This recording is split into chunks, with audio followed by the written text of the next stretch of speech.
Vous écoutez Des rivières et des hommes, un podcast de l'Indépendant en partenariat avec le SMAR, le syndicat mixte des milieux aquatiques et des rivières de l'Aude. Philippe Cluzel, je suis chargé de mission ressources en eau au SMAR et donc j'interviens sur le suivi de la mise en œuvre du plan de gestion de la ressource en eau à l'échelle du bassin versant de l'Aude. Bonjour, Guylaine Brodier, je travaille à la direction départementale des territoires et de la mer et au service agriculture, forêt, eau et biodiversité et je suis chef de service adjointe. Donc on est là aujourd'hui pour parler de la ressource en eau dans l'Aude. Est-ce qu'on peut commencer par faire un état des lieux de cette ressource ? Comment se porte-t-elle ? Alors la ressource se porte pas très bien, on peut le résumer comme ça. Donc on est on a une succession de sécheresses depuis quand même quelques années. Les années se suivent et se ressemblent malheureusement, avec des déficits de pluviométrie qui font qu'effectivement on a des niveaux de ressources assez bas, que ce soit sur les eaux souterraines ou sur les eaux superficielles. On voit les niveaux de cours d'eau, les débits dans les cours d'eau sont faibles pour la saison, faute de précipitations. Pour autant, on a quand même de la ressource stockée dans certains barrages du département, alors qu'ils sont plus ou moins bien alimentés, notamment cette année.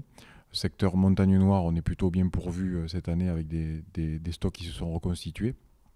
Par contre, côté Lauragais, donc si on prend notamment le barrage de la Ganguise, on est sur des niveaux de remplissage beaucoup plus faibles, faute de précipitations et de transfert d'eau efficace. Voilà. Et côté Pyrénées, la situation est plutôt correcte pour l'instant, je pense, pour la saison. On attend la fin de fonte des neiges pour avoir un état précis de remplissage des ouvrages de Matemal et puis Valador, qui pour autant ne seront pas à des niveaux maximum vu le manteau neigeux. On peut parler de déficit ? On peut parler de déficit. Alors il est de plusieurs natures. Donc effectivement, on a un déficit lié au changement climatique et au déficit de précipitation, que ce soit donc pluviométrie ou neige, sur la partie pyrénéenne.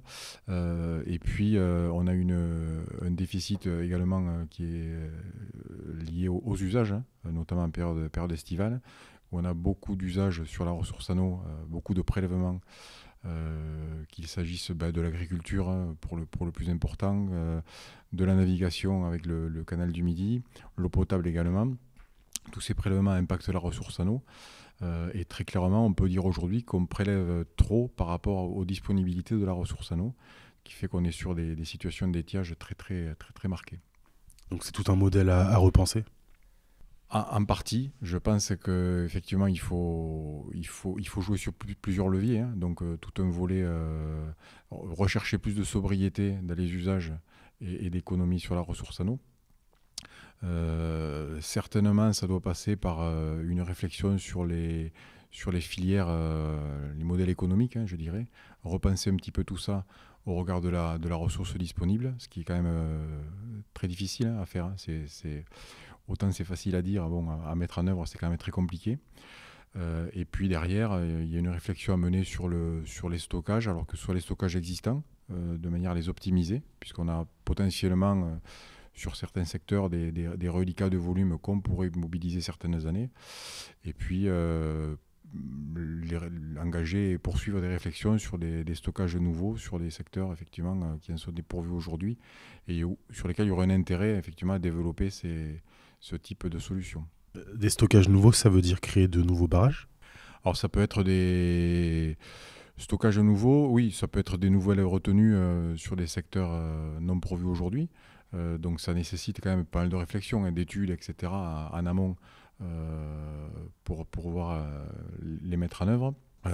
Sachant qu'effectivement, faire des retenues, c'est une chose, mais il faut pouvoir les remplir. Hein. Et effectivement, avec le déficit de pluviométrie aujourd'hui, on risque d'avoir des trous qui ne se remplissent pas, donc on n'aura rien gagné au final. Hein. Donc ça fait partie des éléments à intégrer à la réflexion. Et après, sur les stockages, il y a l'optimisation des stockages en place, hein, par des systèmes de réhausse, d'optimisation de l'alimentation. À ce titre, d'ailleurs, on a engagé avec EDF une réflexion sur les ouvrages de Matemal et puis Valador, justement pour optimiser le remplissage de ces ouvrages-là, essayer de démarrer la saison estivale avec des stocks le plus important possible. Voilà. Sur le territoire, il y a combien d'espaces de stockage à peu près? Une quinzaine d'ouvrages, je pense, liés, je dirais, au bassin versant, puisqu'en fait, on a des ouvrages qui sont à la limite de bassin versant, comme on prend le barrage des Camazes, par exemple, sur la Montagne Noire. C'est un barrage qui est alimenté en partie par le versant Méditerranée et par le bassin versant de l'Aude, mais qui aussi verse sur le versant à Dour-Garonne. Mais bref, donc si on cumule tous les barrages qui sont de près ou de loin liés au bassin versant de l'Aude, on doit arriver à autour de 200 millions de mètres cubes. Alors j'intègre aussi les barrages qui sont sur l'Orbe, bassin versant limitrophe, mais comme on a des transferts aussi vers le bassin versant de l'Aude, on peut les intégrer sur ça. Ça ne veut pas dire que tout ce volume-là est dirigé vers le bassin versant de l'Aude. Voilà. Donc une grosse partie donc, reste sur les bassins versants limitrophes, mais on a quand même de la ressource sur ce bassin versant, alors qui est utilisé pour tout un tas d'usages, que ce soit l'hydroélectricité pour les barrages EDF, que ce soit des compensations de prélèvements pour l'agriculture en été, que ce soit pour la navigation, que ce soit pour l'eau potable. Voilà, tous ces volumes sont utilisés et sont gérés au mieux aujourd'hui. Donc là, on parle des grands barrages structurants. C'est-à-dire qu'on a différents niveaux de retenue ou de barrages dans le département. On a quelques grandes retenues, des grands barrages qui apportent effectivement de la ressource un peu conséquente, enfin assez conséquente, et qui permettent de répondre à des problématiques globales. Et on a aussi une multitude de petits bassins ou de petites retenues qui peuvent apporter des solutions locales à des exploitations agricoles notamment. Certaines de ces petites retenues sont connues et bien gérées, d'autres moins. Et il y a un enjeu aussi pour certaines à les remettre en service pour pouvoir répondre à des problématiques locales. On est dans une situation où toutes les solutions organisées et structurées sont bonnes à prendre parce que effectivement, on est dans une situation de déficit qui est marquée. Et il faut qu'on joue sur tous les tableaux possibles pour trouver des solutions pour le territoire. On ne peut pas, on peut plus s'interdire d'explorer des solutions. C'est-à-dire qu'il y a effectivement des options intéressantes et on sait que c'est compliqué de créer des nouvelles retenues. Donc la priorité, ça reste de travailler sur l'existant pour optimiser l'existant et on peut trouver des solutions qui sont des solutions en priorité collective et structurante, mais on a aussi des fois des solutions qui sont plus locales et qui peuvent répondre à des problématiques un peu plus localisées. Pour revenir aux usages de la ressource en eau, quel secteur en consomme le plus, par exemple ? C'est essentiellement la moyenne vallée de l'Aude et la basse vallée de l'Aude. Donc c'est la plaine agricole. Voilà. On va trouver tous les secteurs de vignes irriguées notamment. Donc c'est quand même un des gros postes de consommation de la ressource en eau, notamment sur la période d'étiage estivale. Et après, dans une dimension aussi importante, on a tout le secteur ouest de grande culture de la Lauragais, où effectivement on a aussi une utilisation importante de la ressource en eau. Donc l'usage agricole, c'est l'usage le plus important en termes de volume. Il y a un second, la navigation, donc lié au canal du Midi.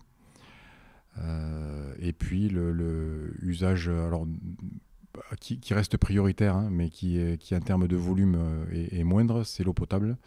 L'eau potable qui est alimentée. Alors c'est essentiellement les eaux souterraines qui vont satisfaire l'usage eau potable, pas tant les milieux superficiels, mais on a quand même une interaction entre les deux, entre les deux milieux. Et comment on fait du coup, quelles actions sont mises en place pour mieux gérer cette ressource ? Alors déjà, on est parti d'un constat de déficit, donc on en a parlé tout à l'heure. Ce déficit, il a été caractérisé entre 2010 et 2013 par une étude spécifique. Et donc on était parti d'une situation déficitaire à l'étiage de 37 millions de mètres cubes. Donc pour résorber ce déficit, on a imaginé un plan de gestion de la ressource en eau, donc qui a été co-construit par le SMAR, l'État et tous les partenaires, notamment les usagers de la ressource en eau. Donc c'est un plan d'action qui a été construit par les acteurs du territoire, pour le territoire. Et donc ce plan comportait initialement 87 actions pour résorber le déficit. Alors depuis, comme on dit, les opérations ont fait des petits, puisqu'on en est à plus de 150 en cumulé. Donc des actions d'économie d'eau, essentiellement, qui passent par de la modernisation d'installations, de la recherche de fuites, tout un tas d'études de connaissances, des opérations, des modifications de gestion, en fait, d'organisation. Tout ça pour parvenir à l'équilibre. Donc l'échéance était fixée initialement à 2021. Donc on arrive en 2024, on n'y est pas encore. Donc on avait pris un petit peu de retard sur certaines opérations. Ce qu'on voit, si on fait un bilan rapide, c'est qu'à fin 2024, on ne sera pas toujours à l'équilibre. Il nous manque encore des volumes à aller chercher. Alors pour plusieurs raisons, c'est lié donc on parlait du changement climatique. Effectivement, on a des années sèches qui se succèdent avec un réchauffement que tout le monde peut constater, qui fait qu'effectivement on a besoin de plus d'eau, notamment pour l'agriculture. Il y a plus d'évapotranspiration, donc il y a plus de besoins. Donc ça vient creuser un petit peu le déficit. Alors je dirais heureusement qu'on a fait toutes les économies qui étaient ciblées. Ça permet de mieux passer les saisons. Pour autant, on n'est pas encore à l'objectif et il faut imaginer un futur plan de gestion à l'avenir pour poursuivre les efforts.